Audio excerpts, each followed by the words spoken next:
Initiative means superiority. So said former world champion Capablanca. Now in this episode, we are going to learn what initiative is all about.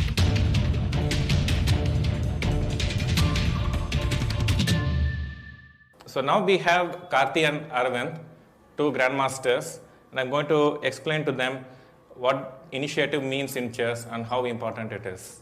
Okay, so what initiative means? When your opponent is playing normal moves, like you say in the opening, your opponent is playing all the normal moves, he is developing pieces, he is castling his king, and he is bringing out the pieces, fighting for center, and all the normal things if he is doing, then we should do the same as well. We have to develop our pieces, fight for the center, take the king to safety by castling, and so on.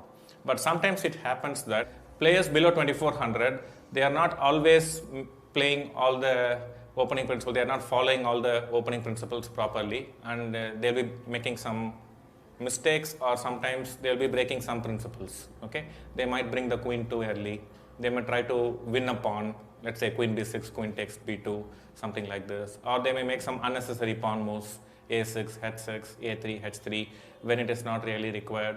So basically they may lose some time here and there, or they may not develop their pieces fully. Sometimes they castle on the king side, but they don't develop their queen side pieces. Okay, so whenever your opponent does something slightly unusual, then first thing is you must realize it, that my opponent is doing something slightly unusual, which is not normal. He is breaking some principles. And then we have two options. One, we take note of it and try to punish it immediately. Because he has made a mistake, it must be punished. But if the mistake is very small and it cannot be punished immediately, but we still have to make note of it. Okay? And then what we do, we wait for one more mistake from him, similar small mistake. And when he does that, it is kind of a signal to us that he has made two small mistakes and we have to try to punish him for those mistakes.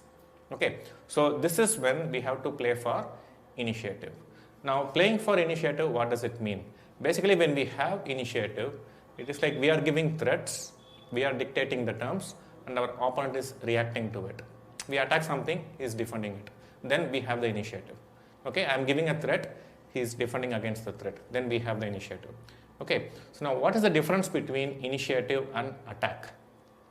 They both looks like similar, right? Like attack also we are attacking and he is defending. And initiative also I am giving a threat and he is defending. Okay, but there are few differences between initiative and attack.